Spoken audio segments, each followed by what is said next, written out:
Okay, Mr. Lamb, I believe we've all been muted, and Mrs. Nelson is here.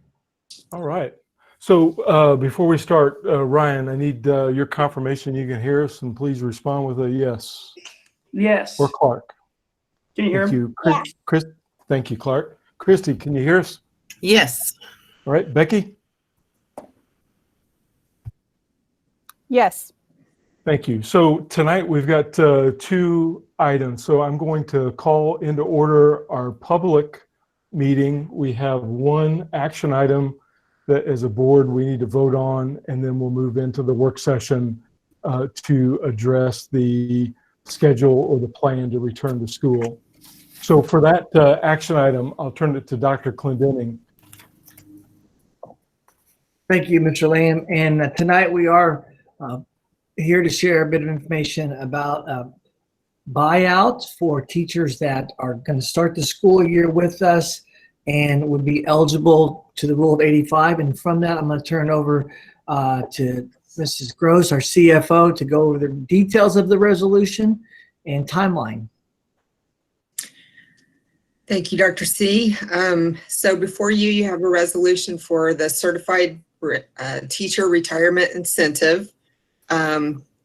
This proposal would serve a couple of purposes. Some of our teachers of retirement age may be reluctant to return to school due to COVID. And the second purpose would be a buyout puts us in a position to be able to weather enrollment declines and or budget cuts that we know are eventually inevitable. This would be the eligible teachers would satisfy the turf requirements for retirement. They would be at least 55 years of age and meet the service requirements in years that are required by turf. The terms of the buyout include a lump sum payment of $12,000 and plus a buyout of accrued sick days at a rate of $90 per day. If this resolution is approved, a communication will be sent tomorrow requiring those interested to respond by midnight on Thursday. Requests will be considered on a first come, first served basis based on budget availability.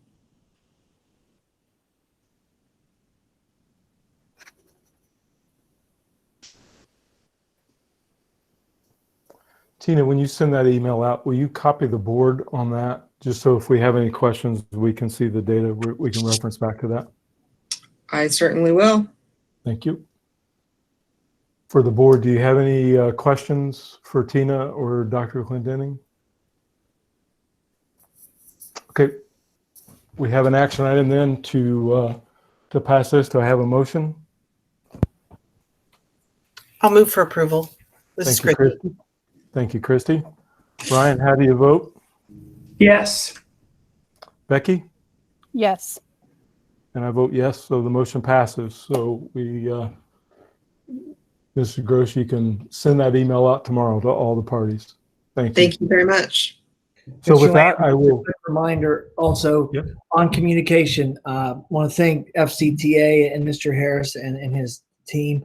They're going to also reach out to all the FCTA members tomorrow to share that information, and then we will make sure all teachers get communicated. So we don't want anybody to miss an opportunity in this communication. So I wanted to let everybody know that as well. Good, thank you for sharing that. Okay, with that, I will close the public meeting, and then we'll open up the work session so we can talk about the plans for return to school.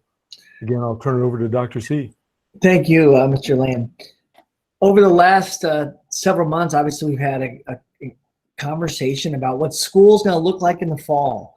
And we had to wait through May to get to June to see what IDOE and the Indiana Health Department recommended. And then from that, we embarked on a journey with several teams, including administrators, parents, to look at coming back to school with the goal of mitigating the virus so that it doesn't spread, so that we can spend 180 days in school to ensure that our guiding principle of individual student growth reigns supreme, and then Third is to have that safe learning environment for both teachers and students.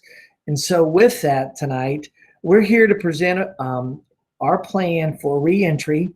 And I wanted to start off and stress to the board and the entire community that this plan is going to continue to be a flexible plan as the dynamics change throughout what's going on with COVID-19 in Johnson County. We're going to continue to rely on our expert, and that's Dr. Mormon and the health department, because if you look at all the guidance, both from the CDC at the federal level to the state, they keep going back to your local health expert, and that is Dr. Mormon. So we'll continue to review with him. We have done that. Mr. Lamb, Mr. Sewell, and I sat down with him and went over our plan and items to that you're going to hear about in just a few moments. But ultimately, we want mom and dad to make the best decision for their family about coming back to school. We're excited to have everybody back. We want to see all the kids and the teachers. We also want a safe environment. So tonight, we're going to share that information about what we believe is a way to mitigate, provide academic growth for our kids, and protect both teachers and students and staff.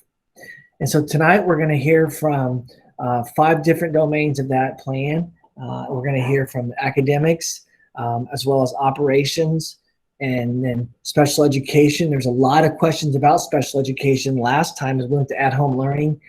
Social emotional learning, we know that it's more than just a virus that's gonna have an impact, and that's our mental state and what's going on. And Mrs. Sperling's going to share that, and then Mr. Sprout's going to kind of come wrap up and talk about the technology, because there is going to be a technology component, and actually a very large technology component as we travel forward in the year 2020, 2021 for our students. And so with that, I would like to remind everybody that in our guiding principles, we do have a guiding principle of systemic continuous improvement. And so we've looked at a lens that provides us with the best possible options for our school district. We talked about the plan, do, study, adjust model. We also had Mr. Lamb and Mr. Garris sit in on a presentation, and Mr. Sprout facilitated. We're still working through that plan and that process as we move on. We want to make sure that we are getting our answers and the best discovery of information available to share with people. And so that's our model. We'll continue to use that model, and we'll continue to share. So with that, I'd like to turn it over to Dr. Warland, who's going to present the academics journey for reentry to Franklin Community Schools. Thank you. Can everyone hear me? Dr. Clendenin, can you give me a thumbs up? Yes, we can hear you. Okay, great. Thank you. Yes, I'm going to start with academics. And I want to mention, or maybe second, a couple of things that Dr. Clendenin just noted. We are ready, and we'll be ready for learning on Wednesday, August 5th. We are excited to welcome our students and staff back to our buildings. And I hope the community, those of you that are with us, you're excited as well, that your students are getting excited. And I know there are still lots of uncertainty. So we'll talk a little bit about that this evening. We have an amazing faculty and staff. I know many of you know that. We have some on this call. Our staff and our faculty are creative, flexible, compassionate. I want to make sure that we take a minute, and we've talked about this a lot at the admin level, to thank everyone who's been involved in the reentry planning process. There have been a lot of hours that have been involved, and I think it's important that we recognize those who have done that work. We also want to thank those parents who've engaged in this process. As Dr. Clendenin mentioned, we have had some representatives from our community engage with us. So thank you for your time. We're asking all of you, faculty, staff, our students, our board, our community, to come together. We're going to need to work alongside each other to maintain a mindset of flexibility and doability through this school year. And so we need to be nimble and ready to shift and adjust using those strategic thinking models that Dr. Clendenin mentioned. So all of you, parents, guardians, reach out to us with your questions, because you ultimately decide what's in the best interest of your family. We anticipate that this will be an ongoing dialogue in order to achieve our goals. So as the academic team met, our goal, and you see this on the slide, is to deliver instruction to advance individual student growth in ways that promote student and staff well-being and limit the spread of the coronavirus. So as we consider that goal, I'm going to touch on a few of the key strategies, or the hows, if you will. How are we going to do this as we think about this next school year? First, we're going to reimagine how we do back to school and orientation events. We know these are important to many of our families, especially as you're transitioning students from building to building. But we're looking at virtual options, outside options, smaller group options. Our principals in our buildings will come up with a format that works best for their buildings and for our families. We anticipate that there will be lengthy student absences. We don't know yet what activity or the presence of the virus come the fall semester, but we need to be prepared for students who may be outside of our buildings for 1 week, 2 weeks, 3 weeks, 4 weeks. We just don't know. And so we are looking at plans and formats for how we keep students engaged who may be away from us for short periods of time. Our principals are also designing schedules that keep students in their classrooms as much as possible, especially at our elementary levels. We're also trying to minimize the mixing of students at our secondary levels. So what does that mean for how we schedule courses? Looking at blocks of time that may only involve 4 courses a day or 5 courses a day. How do we limit the number of transitions and maybe limit the length of those transitions? So those are key components that you will hear more about as we talk at the building level. Additionally, principals are looking for opportunities to get students and staff outside where there is less stress on our community members with regards to social distancing. And we've learned that from some of our conversations with Dr. Mormon and the medical professionals. We are also going to avoid field trips, convocations, and other non-essential large group gatherings in alignment with the Indiana Department of Education's guidance. We are considering virtual, outside, or other options where we can, especially so we can deliver some of those key academic standards, employability standards, and social emotional learning opportunities for students. Principals in our K-6 buildings are crafting plans for recess.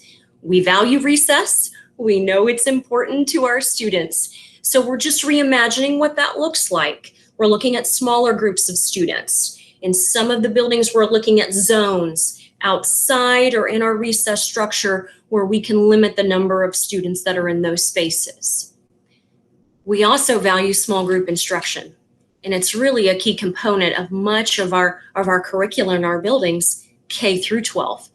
And so principals and teachers, we've been talking about how we craft plans for safe small group interactions. So we've talked about masks. We've talked about sneeze guards, especially in our elementaries as teachers work with small groups of students during instructional time. We've talked about outside opportunities, shared Google documents, just different ways that students can still interact and connect with each other, because our survey data from our students and from you, one of the things we heard is students miss some of that connection piece. And so how do we maintain that as we limit the spread of the virus and promote student and staff well-being? CBIS, Franklin Community Middle School and Franklin Community High School, will pause on assigning lockers at the opening of the school year. So at this time, students will be carrying bags to class. We will reevaluate that decision as we start school, especially as we approach the winter months and we bring coats to school. But right now, we're trying to avoid large congregations of students in our hallways. It creates congestion in our hallways, and it's difficult for us to monitor some of that social distancing around those locker spaces. So at this time, we're going to pause on that particular component. Now, I want to talk about virtual options. Franklin Community Schools will provide a virtual option for students in the upcoming school year. Elementary may look a little bit different from secondary, And that's where we need your help. This is really an action time or an action spot for our community, for our families and our guardians. We are trying to decide on the best format for Franklin Community Schools. So we're asking all of you to complete a short survey, and I mean short. Right now it's only a couple of questions other than your demographic information. So we plan to release the survey this week. Look for it as early as tomorrow. We ask that you complete a survey for every student in your household. We need to know what your family needs for the fall. We ask that you respond by Monday, July 6th. So it gives you some time to reflect on tonight's meeting, review some FAQs, ask questions this evening, and then really think about what's best for your family and engage in that conversation. Please spread the word and let others know. We will be sending out communication via all of our outlets. Finally, in the coming weeks, I will be pulling together some discussion groups to study and refine or study and adjust our at-home learning experience that we just had this past spring. If you would like to engage in one of these conversations, please message me. Send me an email, warlandb@franklincommunity.org. And again, encourage others to reach out to me as well who want to engage in that conversation. And I want to thank you. Now, Mr. Sewell is going to cover some additional key points. For our community members, we will entertain questions at the end of the presentation. I know the board may ask questions throughout. Feel free to send questions to the chat feature. I want to again say we're excited to welcome students back to our buildings in the fall. And I want to thank you. All of us want to thank you, our parents and our guardians, our daycare providers, for partnering with us in learning from this past spring in at-home learning. So thank you so much, and we look forward to continuing that partnership. Jeff. All right, thank you, Dr. Warland. I'd like to reiterate her appreciation for the work that our committees did. I had a great team that sat down with me over the course of a few weeks, and we set the goal for ourselves as we look at the operations of the corporation to conduct our operations in a way that provides safety and that really allows us to sustain that in-person experience that we all look forward to getting back to as we go back to school. And this is something we have to work together on. So as we thought that through, the first key point we developed was that we need to kind of be encouraging and educating our staff and our students about just the everyday preventative measures that are going to help us sustain operations in our schools. And we're all familiar with these. We've seen them in the news. Can't go anywhere without there being discussion about sanitizing your hands, staying home when you're sick, avoiding those large gatherings. And so our first key factor is really just kind of making sure we have training and good signage and good communication around those kind of 5 key areas. Staying home if you're sick or feeling ill, avoid large gatherings, practice social distancing, and we're going to use facial coverings when we can't sustain that 6 feet of separation. We're going to practice good health hygiene. We're going to wash our hands frequently, cover our cough and our sneeze, avoid touching our face and mouth. And then cleaning and disinfecting will be another point of emphasis as we move forward and in all areas of our operations. So our second key factor that the committee looked at was actually kind of getting a little bit more into the details of what those preventative measures are. Obviously, the 5 things that I just mentioned are kind of at the start of that, but in each operational area, there are specifics of what those things look like. So from the outset, one of the most important ones we will emphasize is that we need parents to help us keep students at home when they're not feeling well. If we can keep cases of COVID or possible COVID out of our schools, that is just critical to helping us sustain our ability to stay in school for in-person learning. So our daily announcements, our screening interactions that we have with students in different times and activities during the day, and just reminders to parents will help us make sure that if we're not feeling well, the best thing to do is to stay home. The second thing that is on everybody's mind is how are we going to use facial coverings, and when are they going to be required, and how are they going to be required, and so on. And our best thing we can say about that right now is that we're going to work with Dr. Mormon in the health department to really make sure we're choosing the best combination of practices along those lines for the level of COVID spread and cases that are in our community at the time.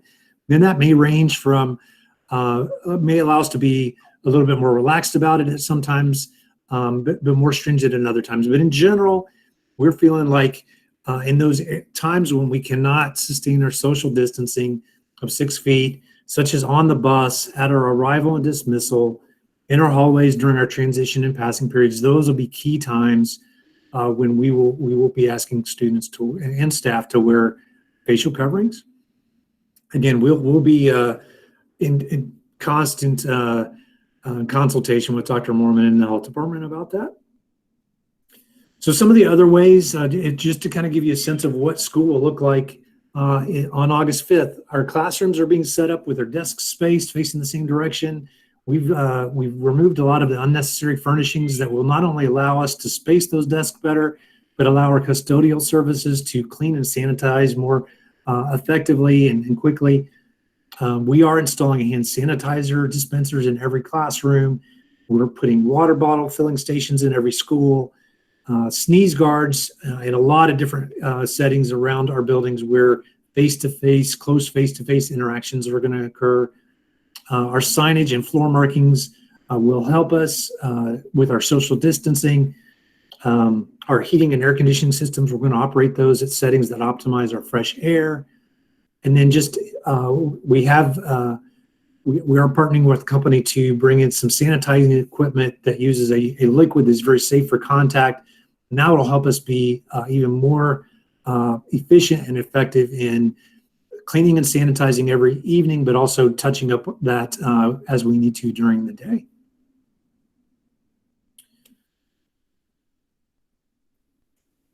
So that's kind of at a high level, but in each operational area, we're kind of looking at how those preventative measures, what those look like in different key functions. I thought I'd touch on some of the ones that probably be of most interest to the community as we move forward. So before we move on to that, just want to kind of reiterate because you've just hit a couple points that we've heard throughout the community that could be possible concerns, and that is, when are we going to be required to wear masks, and is that K-12?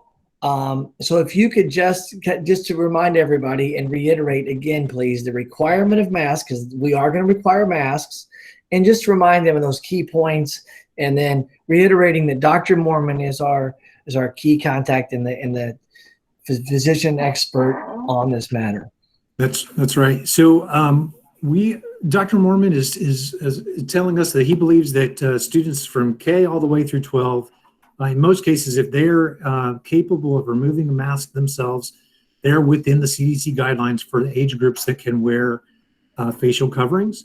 And so we kind of understand that may be a challenge at times, and we'll have some grace in that, but we really want to emphasize in our culture that as we each make that choice to wear masks, we are protecting those around us.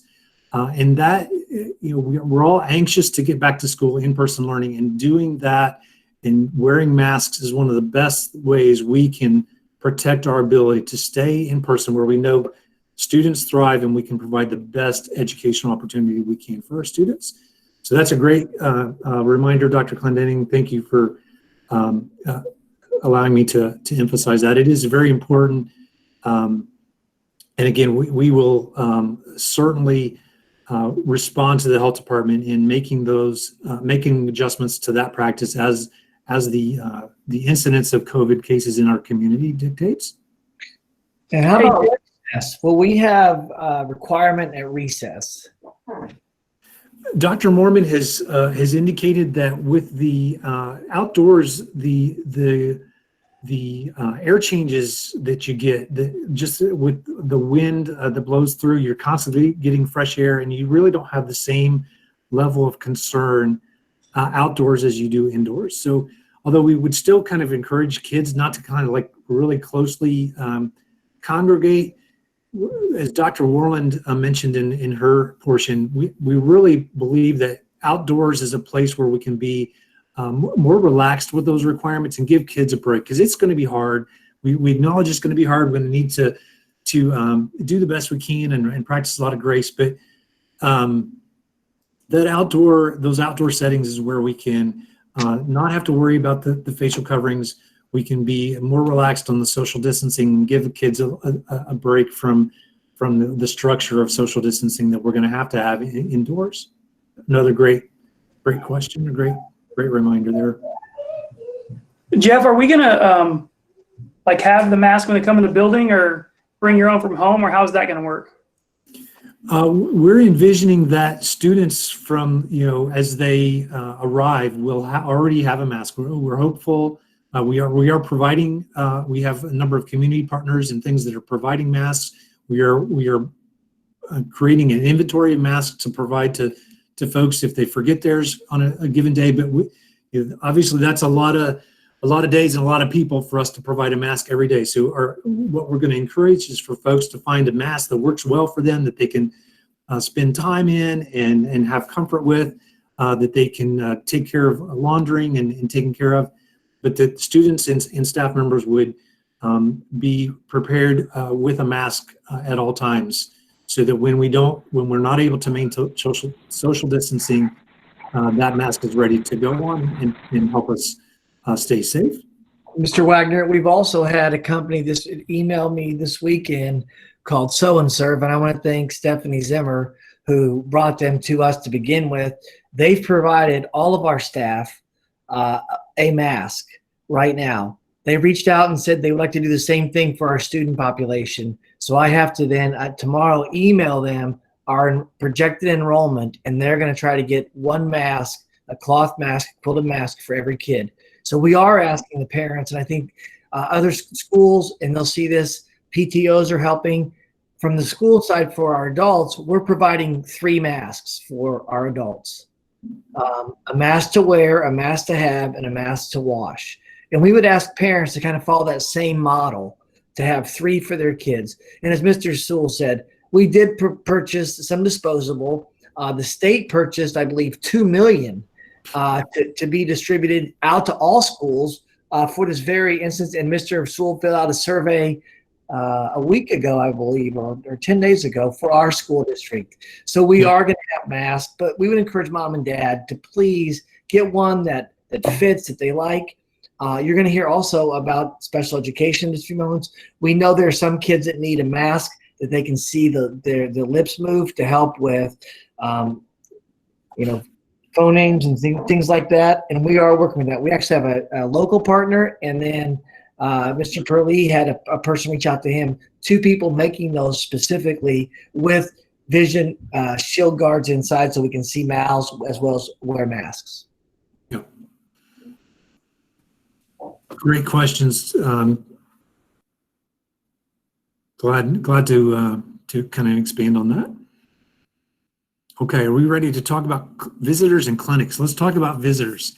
So our front offices are a hub of activity in our school buildings, both from internal traffic and from visitors coming into us to conduct a variety of business in our schools. And we really, the more contact we have with outside folks or even inside folks, the more opportunity we have for those touch points to lead to a transmission of sickness from one person to the other. So we're going to really, our building principals are kind of structuring their day-to-day school operations to kind of cut down that traffic that's moving through the front offices. And we are going to endeavor to serve the community members that do need to come to us outside or in a vestibule area where we're not bringing all of that traffic into our schools. Again, just trying to take every opportunity we can to maintain social distance and just minimize that mixing that could bring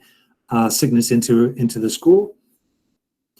Our clinics, we're going to have dedicated isolation spaces for people that are showing signs of a communicable illness like COVID. Sometimes you can't tell whether it's just a cold or a flu thing versus COVID. And so we're going to obviously err on the side of caution there. And as I think Dr. Warland mentioned, we're going to have clinic assistants in separate isolation rooms to help make sure we have that problem kind of in a separate space where we can sanitize and take care of moving people out of the building and home where they can recover as quickly and with as little contact with other people as we can. If we can move on to the next slide, I'm going to talk about transportation. So this is one that we have really wrestled with the logistics. How do we get 5,000 people to school? And a lot of you already bring your students to school for us, and that is very helpful.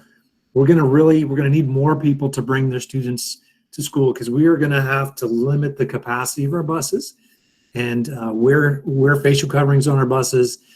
Drivers will be wearing facial coverings. We'll be traveling with the windows down. We'll be in assigned seats to do the best we can with busing, but we're going to really need the community to help us with this issue.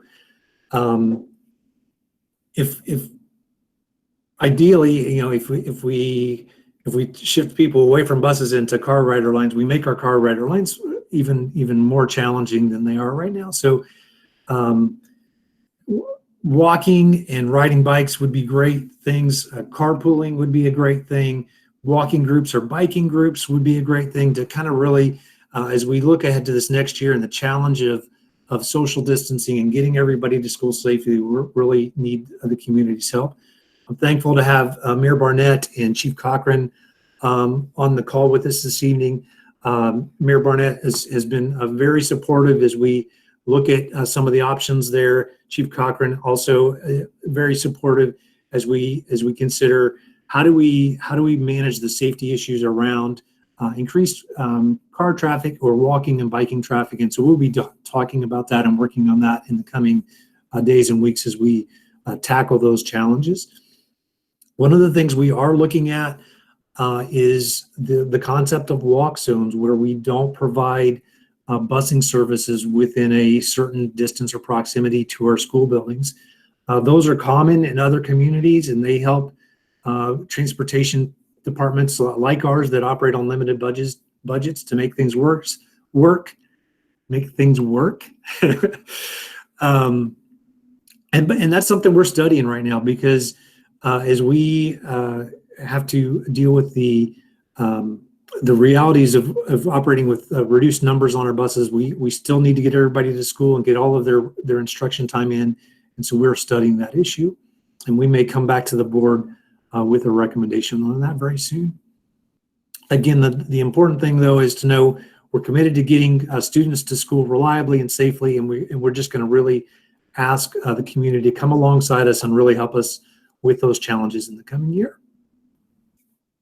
All right, I feel like I'm hitting you with a lot of details, but we're going to keep plowing ahead here. The other place that will look a little different this coming year is in our cafeterias. Mrs. Overton, our food services director, and I have been talking about that for a number of weeks now, and she's done a great job really setting the stage for us to make those, continue to provide those excellent nutritional valued meals to our students. We'll still be offering some hot options in some of those meals, but everything's going to be prepackaged with disposable utensils and in a format where we can either deliver those to eat in the classroom or be in some school buildings, there'll be a grab and go situation where the kids will, in kind of a socially distanced, controlled manner, go to a station, grab a meal, and then go to an assigned seat or a location or maybe outdoors and enjoy their meal. But again, every place where we experience a congregation is something we have to worry about social distancing and so on, and obviously can't wear a facial covering or a mask when you are eating. So we've got a good framework and a good plan in place to help manage that issue and make sure everybody gets fed a nice breakfast and lunch every day in a safe way. Mr. Sewell, one thing I'd like to talk about both at lunch and on the bus, and that is seating. Students will not be allowed to roam around and pick a spot on the bus or pick a seat in the cafeteria.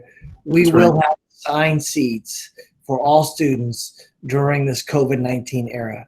And the reason we're assigning seats on the bus and in the cafeteria is for contact tracing. If something does happen, one of the things that Dr. Mormon and the CDC and Dr. Box from the Indiana Department of Health have said is that it's that 6 feet barrier for 15 minutes or more. If you've lived inside that, then we're going to have to move to isolation if that person would possibly have COVID-19. So with that, we need to be able to know that. So we are going to have contact tracing teams that Mr. Sewell will lead, as well as Mrs. Martin, our school nurse, will help with some of those things as well. But we will have assigned seats both on the bus and in the cafeteria for all of our students, K to 12.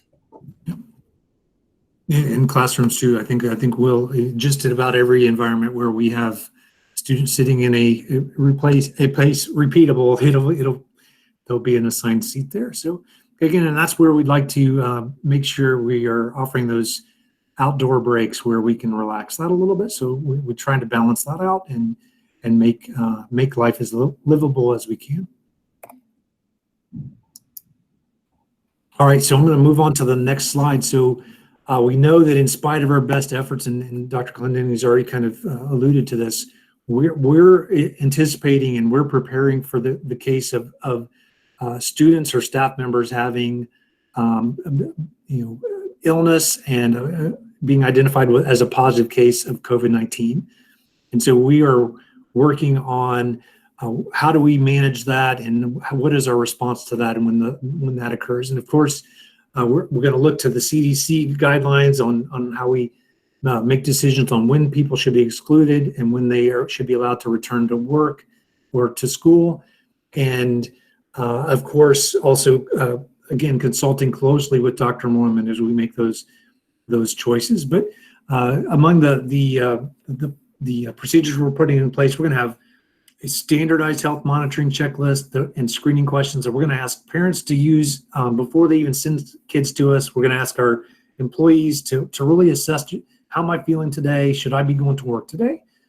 Again, if we can just stay home when we don't feel well, that really protects our ability to stay in our schools and where learning can occur most effectively. We will have protocols for reporting positive cases or presumed positive cases, and again, coordinating closely with the health department on that. We know in some cases there may be illnesses where a physician, when they do a more in-depth diagnosis, might be able to clear somebody to come back to school or work ahead of like a 10 or a 14-day isolation period, and we'll have guidelines for that. And then as we just talked about, contact tracing, another important feature of preventing and limiting the spread of a case. And we may have cases where we decide we've got a small group of where close contact occurred, and as a precaution, we may, if the health department advises us to, we may ask some people to stay home and isolate till we can kind of watch that pass. Dr. Woolen mentioned that we need to be prepared to transition back and forth from in-person learning to that at-home learning, whether it's a individual illness or if we would have such a prevalence of cases that we have to transition entire schools to at-home learning. So we'll be again prepared to make that switch on short notice, and we'll have kind of our cleaning protocols and everything ready to go to get us back into in-person learning as quickly as we can. Mr. Sewell, would you, and Mr. Lamb was also on the call, we talked to Dr. Mormon about this. If we have a positive case, are we going to end up closing the entire school district if it happens at a building? Can you kind of walk us through what he was forecasting and sharing with us in that journey to help the community and our teachers understand what that would look like when you say we're going to go in and out maybe and those type things? Right. I think as long as the prevalence in our community is not too high, and the case, an individual or small number of cases is identifiable and manageable, it can be a very focused and targeted exclusion for a small group of people. Maybe even as few as one or two people. Who knows? Again, that's where the circumstance will always be kind of fact sensitive, and we will gather that sort of information and consult with Dr. Molnar about what is the prudent course of action to keep folks safe and to again sustain our ability to stay in school and where we can grow kids. I think we in any school year, we are constantly monitoring our attendance rates, and if there are state guidelines for when schools need to engage their local health department, and schools can be closed even during a flu season if their absence rates get too high. Again, at the direction of the health department. So this year is obviously a little bit more, that seems a little bit more likely than a typical average flu season. But those protocols are already in place, and we are well versed in tracking attendance and coordinating with the health department on those issues. And that's Amanda Martin, our corporation nurse, is in regular contact with Dr. Norman in the hospital, and really keeping a good finger on the pulse of how on sickness levels in our community. So we kind of see it coming and can plan and prepare for that and take steps to try to avoid those school closures. But we're always ready to do that. Okay. Mm-hmm. So I have one more here. I think I do. So the other way that people are anxious to get back to normal life is in our extracurricular activities, and I tell you, those are such a critical part of our sense of community in Franklin. It's where we gather and we share life, and we encourage each other's children, and we encourage and root for our own kids, and it's just such an important part of our community, and we want to see that carry on to the fullest degree we can this school year.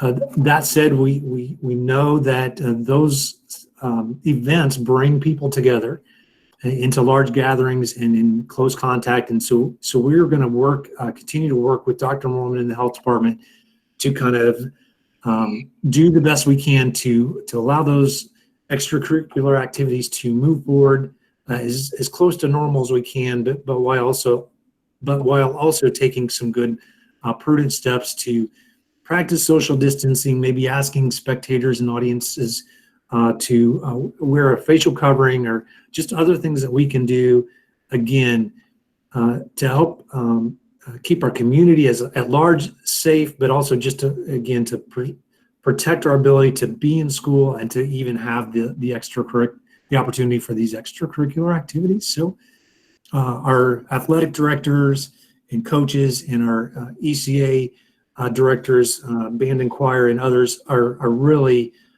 investing many hours in studying the research and the available information guidelines on those things, so that we are using the very best information possible as we make those decisions. And again, we couldn't be more appreciative of the time and the counsel of Dr. Mormon and the health department as we walk this journey along those lines. So I think I just want to talk about the extracurricular for a second. On Monday, the 6th, we are opening back up school. Extracurriculars will begin, and Mr. Ahouse is on the line in our Zoom meeting to talk about this. But one thing that parents, if you have a student athlete that wants to participate, they have to fill out a form from the ISHA before they can participate on the 6th. And the coaches, I know they've got a lot of information shared. And Mr. A House, is there anything else that the parents are going to need to know before the 6th to help their students and athletes get ready to begin at that secondary level? The only thing at this time, I would just defer to all information that Bill Doty's gotten out through the athletic office, and he's put out information on that. And if not, then contact them and the individual coaches. And I know band and choir and some of those other groups are kind of getting their plans together. So at this point, what you mentioned about the forum, and then of course just contacting the athletic office or those individual programs on what their plans are. Yeah, all right, thank you. I didn't know that Mr. Doty said, for example, they're going to have like coaches huddles every morning, I believe, and ask the athletes, how are you feeling? Did you have a temperature? Is that correct, Mr. A House? And some of those quick reminders. Yeah. All right. Board, do you have any questions? Mr. Sewell or Mr. A House? Yeah. So what's your recommendation for those parents that are considering keeping their kids home for e-learning and then participating in extracurricular activities? You mean if they plan to stay home for e-learning, but they still want to participate in the extracurriculars? Did I understand that correctly? Yes. Yes. Yep. Did we decide that? I don't remember. I'm sorry.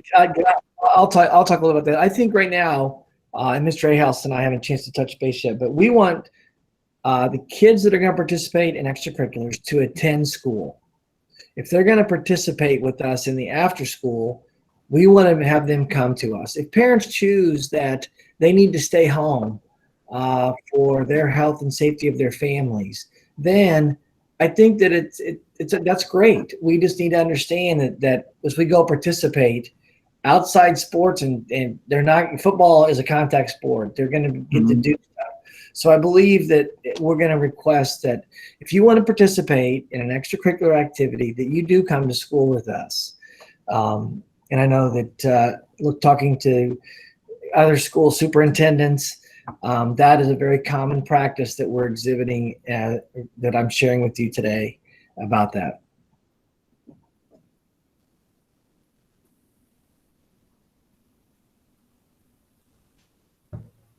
Okay. Any other questions? Yes, this is Becky Nelson.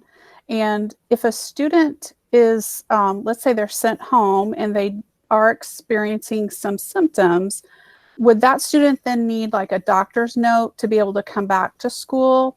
Or are they just going to be out for a certain number of days? What's the protocol there?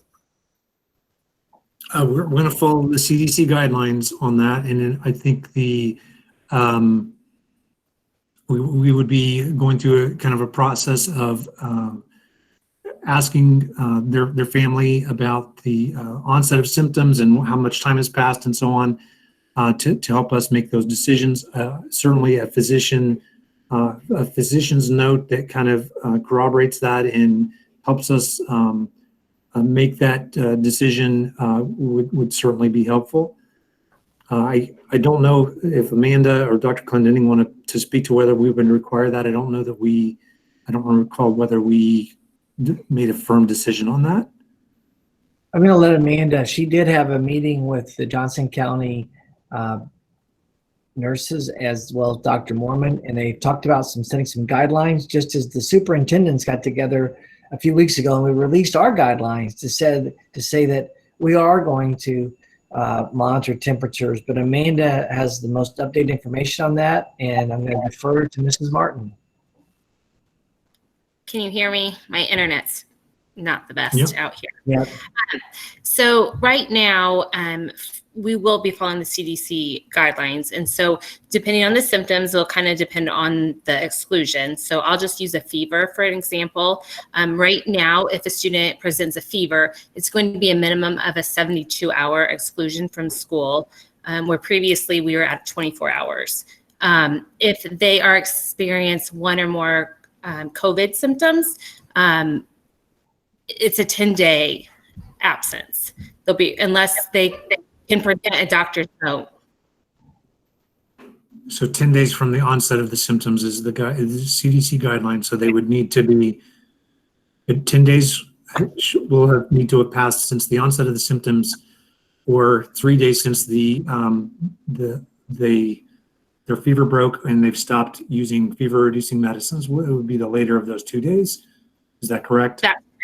And now for another example might be like, if a student is diagnosed with strep throat, they go to their primary healthcare or physician, and they start an antibiotic, and they can come back within 24 hours. So a lot of it is going to be a case by case situation, but we will follow the CDC guidelines and the DOE guidelines, and as this evolves, that those will. I'm assuming those might change as well, but that's what it currently states.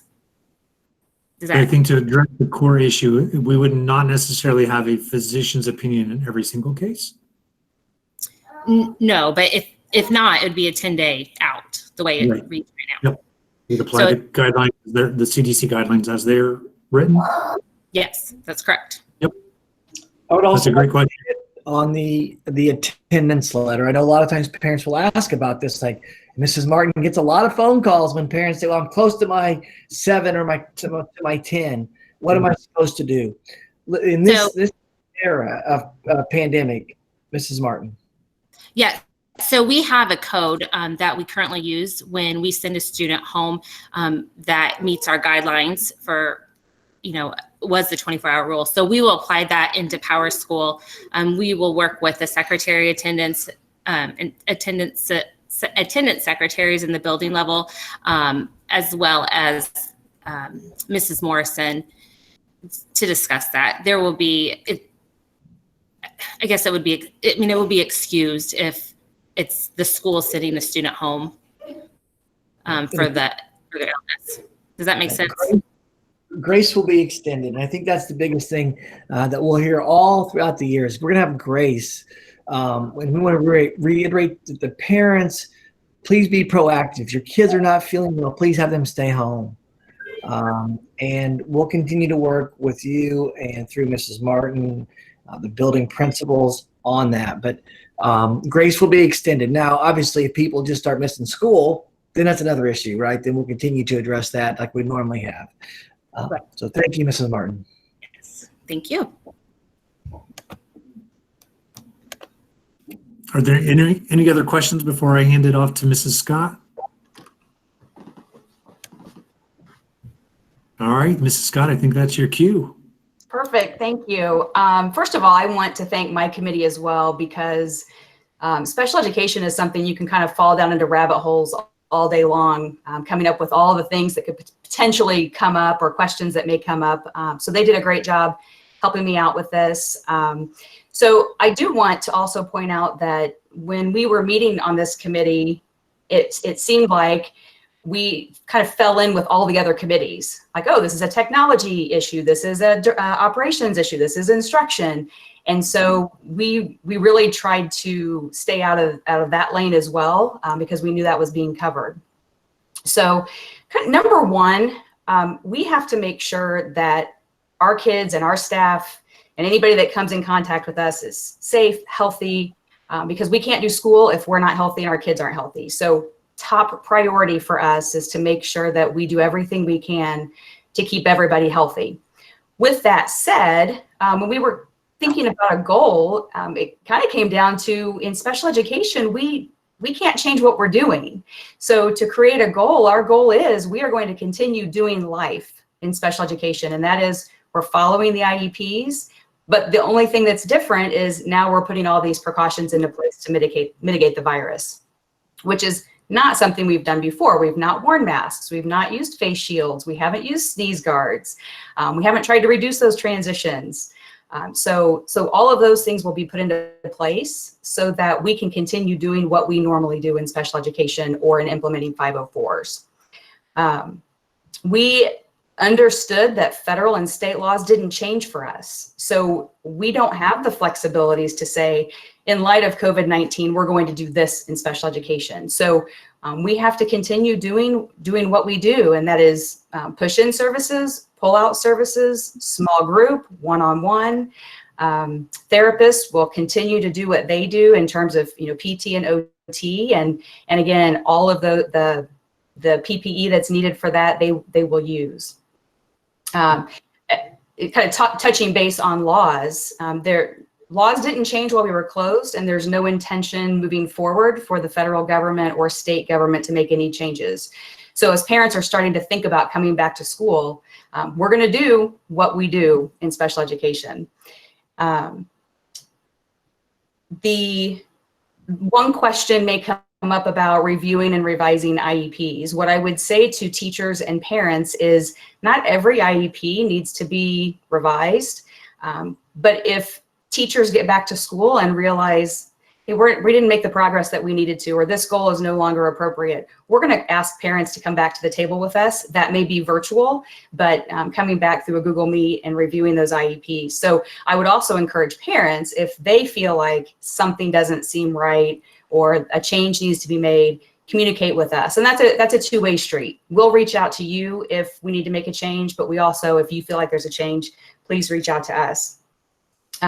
One of the things we talked about too on this committee as we looked at coming back to school, as well as if we potentially have to be home, is making sure our kids and families have the resources that they need. And that looks different K-12. And I know as we move into Mr. Sprout's technology, he's going to talk about technology for our kindergartners that they have not had before. And so we want to make sure that our families are equipped, and that may be individual conversations with families if we have to go home again to see what they need. And I'll give you a good example where we were one-to-one and we got all excited and we trained our teachers to do great things with kids at home. But what we found was not everybody responded to technology. And so we need to make sure we find out from families who paper and pencil would work better with, or developmentally is paper and pencil better? Is the skill better paper pencil? Not everything should be done on a computer with a 6-year-old. So we'll have those conversations and identify those needs when we get back to school. And for many of them, we already know now because we've lived it, or lived it for a few months. I would say, for me, the biggest thing is communication. Like I said, we have to follow IEPs and we have to kind of live our life like we were, but we're putting precautions into place this time. But I really want to encourage parents to reach out to us and start with your teacher of record. Any concern you have, any question you have, anything, reach out to them because they're the best person to start with. They know your kids and they can help probably answer questions quickly, but also schedule that case conference if we need it. I'm also going to encourage and really expect the teachers of record to amp up their communication with families. We're entering kind of a new territory, and our teachers do a good job of reaching out when they have questions, scheduling conferences, sending progress reports home. But I think it's going to be really important that we increase that a little bit to make sure that we all know still what's going on in our daily lives. And so that's really it for special ed, because like I said, we have to do our life. We're not making any changes. Are there questions about special ed?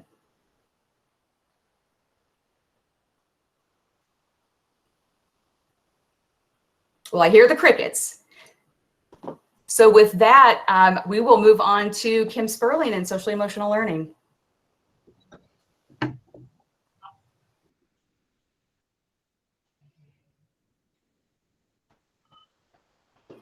Can everybody okay?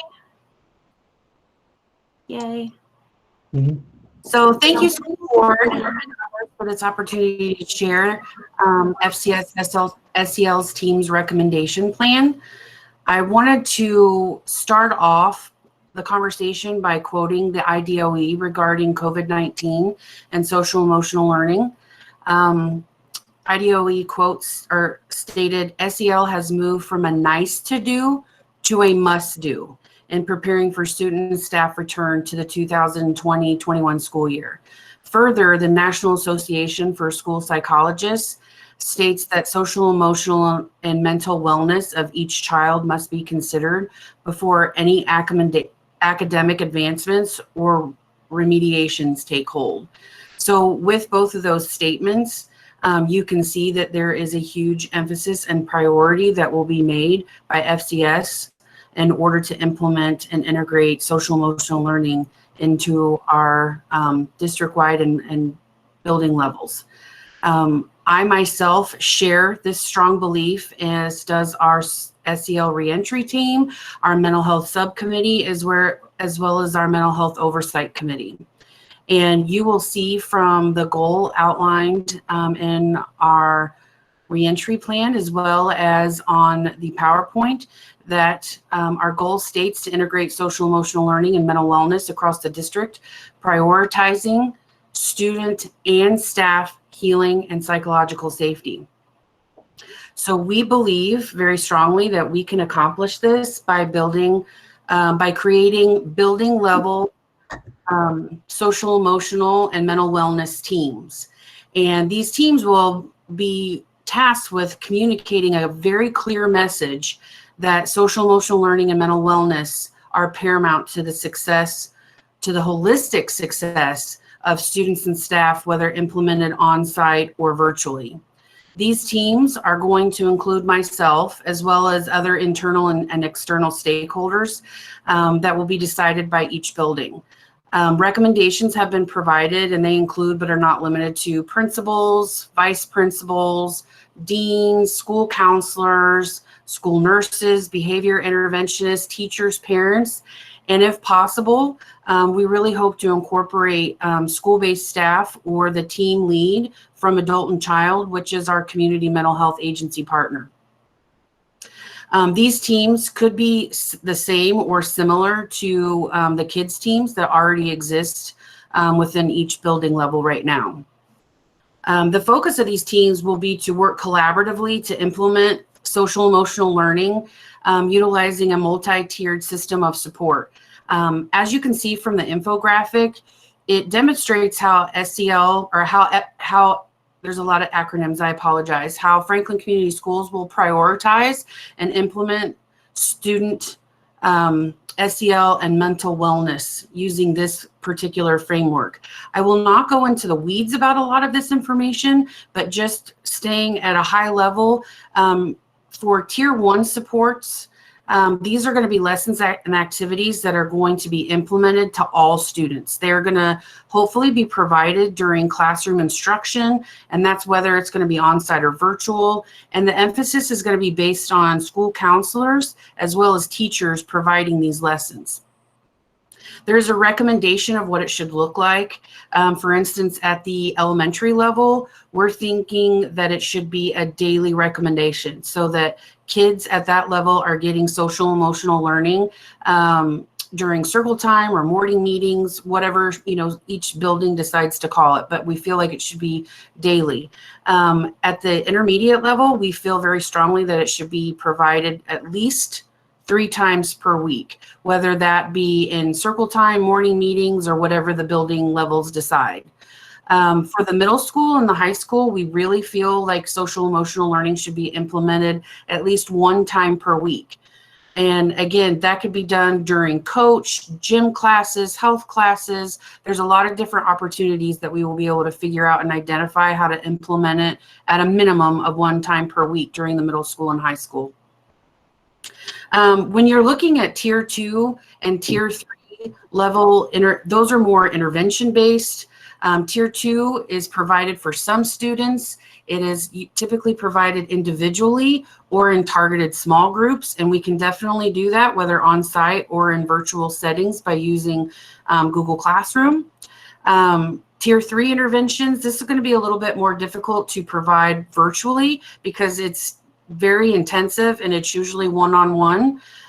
Best results are if it's provided on site and face-to-face, but it can be done virtually, but we will work very hard to identify how to make that successful if that's needed. And the most important part is whether on-site or during at-home learning, FCS will utilize evidence-based programs such as Second Step, Suite 360, EverFi. The IDOE has an amazing toolkit that they have provided, and other resources to provide SEL curriculum. But regardless to the delivery and regardless to whomever is providing the lessons must create opportunities for students to discuss, reflect, and process the content. That is absolute. This is essential as it will help foster healthy student and staff relationships, build trust, a sense of belonging, and emotional safety in the classroom and just across the district, period. Now just switching gears a little bit to teachers. I am a firm believer that if we want emotionally healthy students, we absolutely must have emotionally healthy teachers. And so similar for our students, intentional structures will be identified and implemented at the building level by the SEL mental wellness teams. There will be a strong emphasis on opportunities for teachers and staff to reconnect and reflect and process their emotions that have occurred while they were away, and just new things that are going to happen as the struggles that they may encounter in the classroom. There's going to be a lot to absorb from teachers. Teachers are going to have a lot to absorb emotionally and behaviorally from students as they return to school. There's additionally going to be a strong emphasis on promoting a culture that reduces stigma and increases awareness for self-care and strong mental wellness. We need teachers to hear and have that permission that says, go get help. You should go get help. Don't try to do this alone. Reach out to your support teams and whomever they may be to get the help that you need. We're also going to increase self-care assessments, guidance, referrals, resources, and support. We're going to, I will be able to provide increased education on mental health and wellness supports via the FCS Connect website, our brochure, our weekly newsletter, and on social media. And I'm also working on a plan to help streamline some access to mental health supports for our teachers and staff, whether that be support groups, weekly, daily, monthly, however needed check-ins, or even community referrals with licensed professionals. Professional development opportunities will also be emphasized. One, to learn so that we can provide teachers with the opportunity to learn how to integrate SEL into the classroom instruction and incorporate it with academic content, as well as increase social, emotional, and mental wellness for themselves. So that sounds like a lot of stuff, but I really believe that we can do this when we work collaboratively and we work very intentionally together. And lastly, is just really just talking about some of the mask and sanitizing recommendations. So obviously, as we move to work in schools during COVID-19, students are still going to need to come down to the office and meet with their counselor, their school counselor or adult and child for additional support. So masks are going to be highly encouraged when you're in that one-on-one setting, especially when the door is closed. In some settings that when there is space that allows it, and if you can practice social distancing, then masks could be optional, but otherwise definitely if you're in that small space with each other, masks should be worn. Other items like sensory rooms and objects, fidgets, things that counselors, teachers, and whatnot may have on their desks, or teachers may have in their classroom. This is going to be a tough one because we know that kiddos need these sensory objects in order to self-regulate. And so we're going to have to be very mindful and only provide things that can be easily sanitized, gifted to students, or that can be thrown away. And that's going to kind of take precedent over whether you're in the counseling room, in your classroom, and whatnot. Students and staff should also, when they're interacting with our awesome therapy dogs, as you can see from the picture here, that's a picture of Millie and Hero, and they are definitely going to be a part of our social emotional learning journey.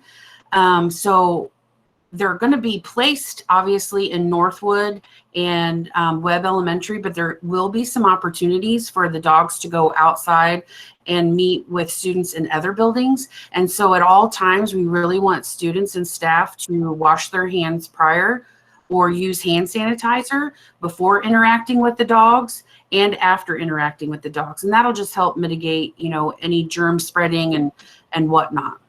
But other than that, I am open for questions.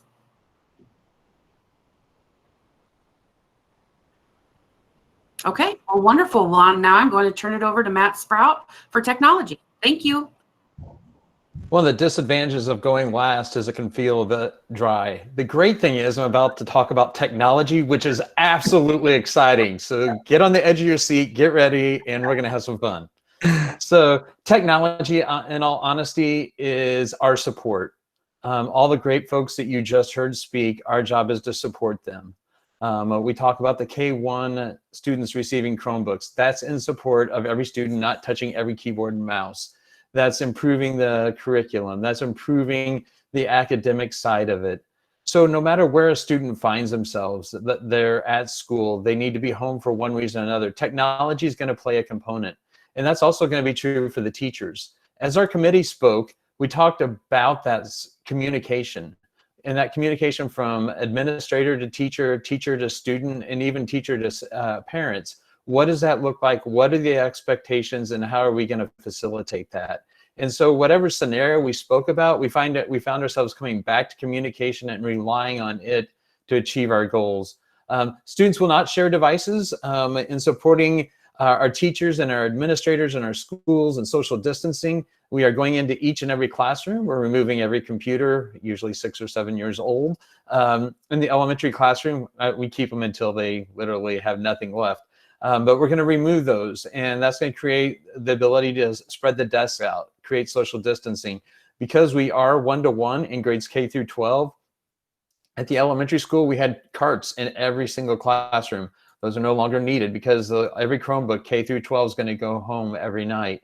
And so that opportunity it provides there. And then in addition, at the elementary schools, we are dissolving the labs to provide another classroom type space for teachers. So just as an example, although we are technology, our goal is to support whatever scenario we end up in, which, as you heard, is pretty fluid, which is going to make our task quite complex. So really excited about the opportunity.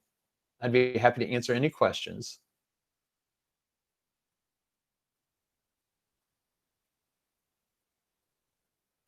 Thank you, Mr. Sprout. I want to thank the team for sharing their findings of their work. I just want to quickly summarize a couple of key points, and then we'll make sure we all come back to that. One is that we are going to provide both on-site and virtual learning opportunities for all of our families, and there's a survey coming out to help us understand that. Masks are going to be required at certain specific times throughout the journey. That's on the bus, when you come to school, when you leave school, when you're in the hallway, and when that social distancing gets evaporated, we're going to have those masks on. And also, you heard that we're going to encourage parents to help with transportation. And Mr. Sewell articulated walk zone. In the July board meeting, we're going to come back with some more information about that from the survey to help us understand. But we need parents to help us gather that information. So on that survey, if you have 1, 2, 3, 4 kids, how many kids that go to our school district, we need the parents to respond to each student's need. So please fill out that survey by the number of students you have in your family that attend our schools. We do have a lot of opportunities, and we're continuing to provide that learning environment that is rich and robust during this COVID-19 era. I want to remind everything that Dr. Warland said, that we're going to need to be flexible. We're going to need to understand that if the virus escalates or when it declines, we're going to be moving to different changes and opportunities. And so tonight, as we hear information, the board is receiving this information, but they're not voting on our plan because our plan could change. Could change in 2 weeks or 3 weeks based on on the data that we see. But we'll continue to share with the board and the community what's before us and how we're doing in these domains.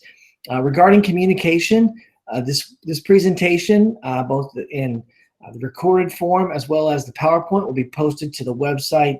The PowerPoint tomorrow, the video as soon as we can get it processed and moved up.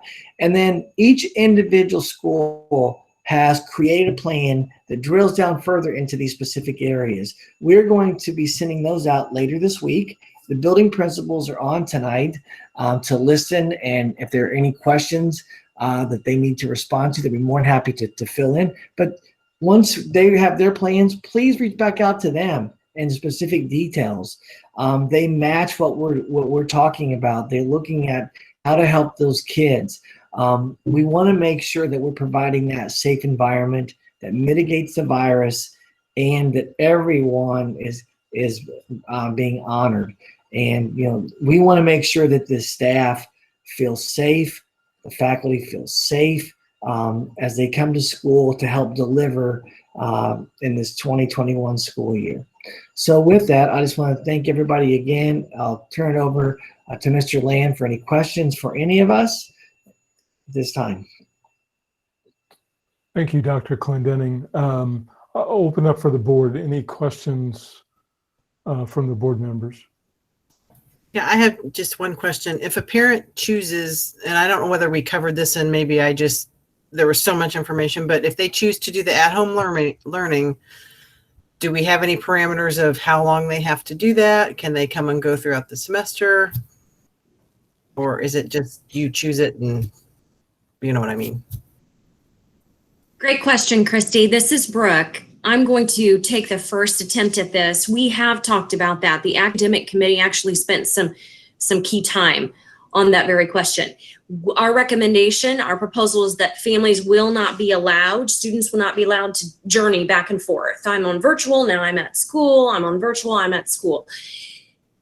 We are allowing parents, families to make those decisions through the survey and as school starts. Are you choosing a virtual format or an on-site? We are asking them that they stay in that format for the semester. Now, if a student, Christy, if a student gets sick or is quarantined because a family member is sick, that's a different situation. Right. Okay. Be a choice, a parental choice or a guardian enroll their student in the virtual format versus the on-site format. Very good. Thank you. Yes, you're welcome. Any other questions from the board? No questions, just a lot of gratitude. Thank you for all your work in putting this together. It was you can tell you put a lot of effort into it, so thank you. Mr. Lamb, before we go to the community, I want to first acknowledge that Mayor Barnett has been on throughout the journey today, listening to our reentry plan, and want to thank him for his support. We've had conversations, both he and I know Mr. Sewell has reached out to Mayor Barnett and Chief Cochran, and just want to thank him and see if the mayor has any questions or comments about our reentry plan, because he's probably going to get a lot of phone calls too. Knowing how it works, he'll get a few asking about our school stuff. So, Mayor, any questions or thoughts? No questions at this time. I think we'll get with Jeff and yourself, Dr. C, about what it looks like, the walk zones and that. But again, I'm with Ryan. I just want to say you can tell that school corporation has put a lot of time and effort into this. And I think you got a good plan. And I know that things change. It changes here with us daily. So I get it. So anyway, thank you, the school board and the corporation, for what you've done and trying to get us back to somewhat of the new normal, I guess it is. So thank you very much. Thank you, Mayor. Chief Cochran, any comments to add as you've helped us through the process? I think Kirby left us. Oh, did he? Okay. Yeah, I think he had to go. Yeah. Okay, so let's open it up for the public for questions or comments. I think to help the process, if you would use the chat feature, list your name, and that way Robin can call you so we can make sure that we cover everybody's questions. My first question comes from Kim Locke. She wants to know what will be expected of siblings in regards to attendance when one child is home for 10 days due to symptoms and there are other school-age siblings in the household. Brooke, you want to take that one first? I was actually going to check with Jeff and Amanda because I think we're probably going to follow the CDC guidelines and the guidelines from the Indiana Department of Ed. Yeah, that is correct. Yeah. Amanda, anything?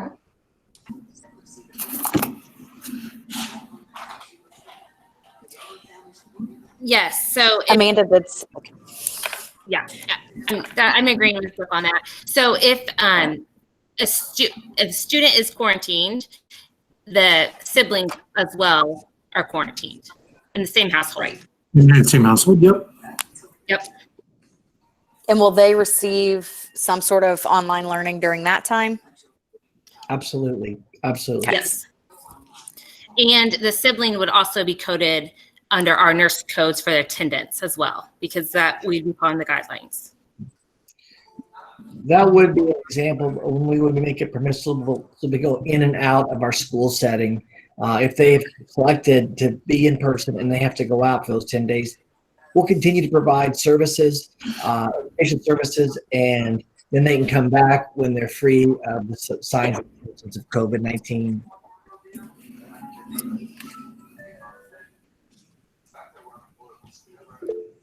Andy from the Daily Journal wants to know how will the desks be oriented and spaced? Mr. Sewell. Yep, we mentioned that earlier, but glad to answer that again. The desks will be oriented towards the front of the classroom. That's typically where the whiteboard or blackboard and the projector in each classroom is oriented. And we have gone through every classroom, and maybe few are still in the process of removing extraneous furniture and spacing those out to the greatest degree we can. So the spacing varies from classroom to classroom, but we are able to, through a combination of trying to keep our class sizes down and removing extra furniture, able to achieve some nice spacing in our classrooms.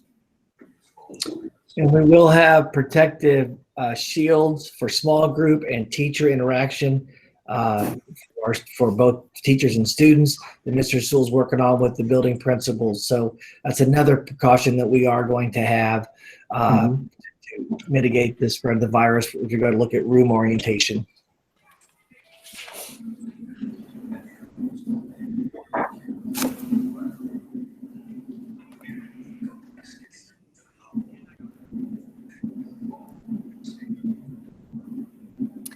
I don't see any other questions at this time.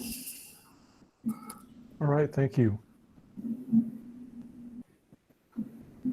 Give it here just a couple of minutes in case someone thinks of something. We will be back to regular school board meeting on July the 13th.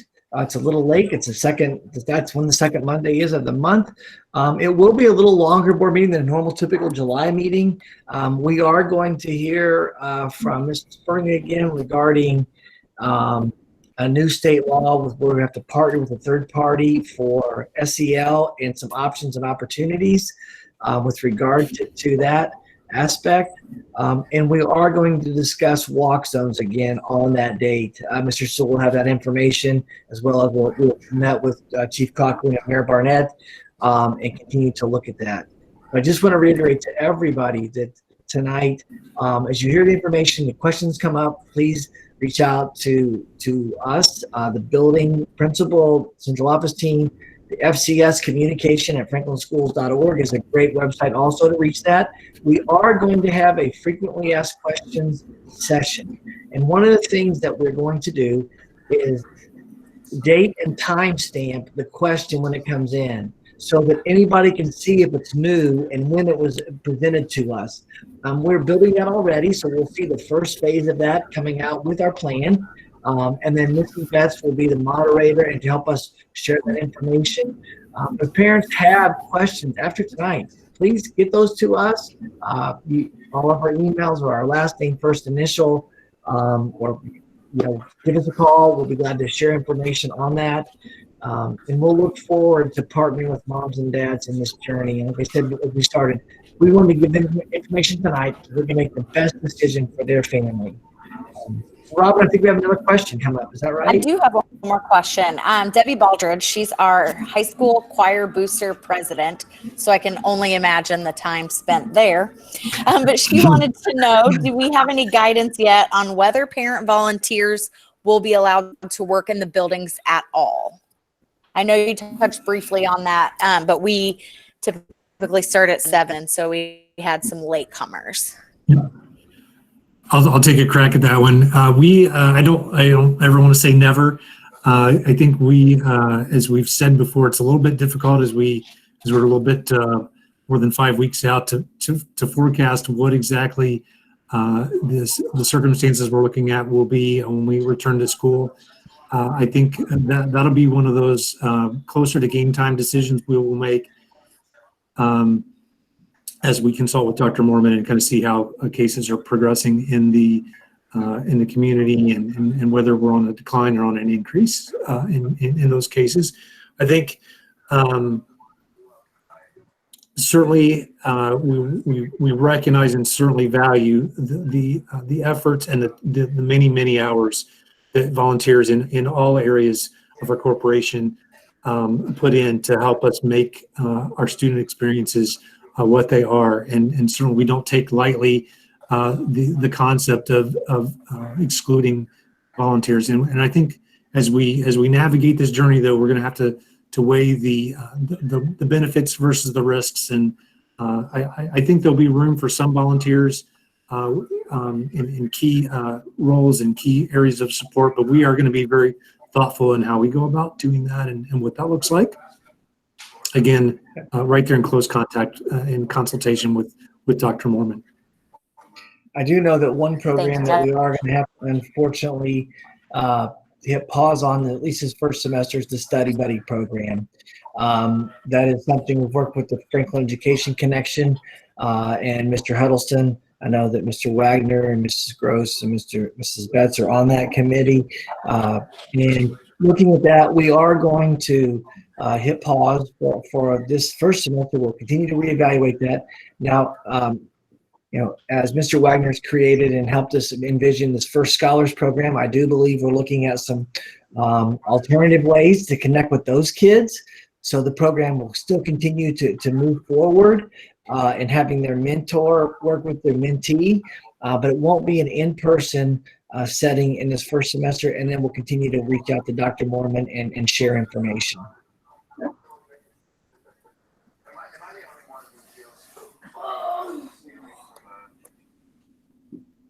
Okay, any other questions?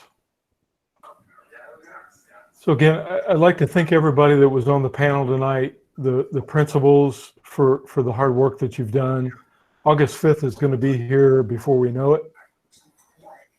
So for everybody that's online, please keep checking the Franklin website for information as the Dr. Clendenning and team, as they push out new information, just send out the details from tonight, and please respond to that survey. We need that in by next Monday. If there are no other questions, we will adjourn the meeting tonight. And thanks again for everyone for attending. Thank you. All right, thank you.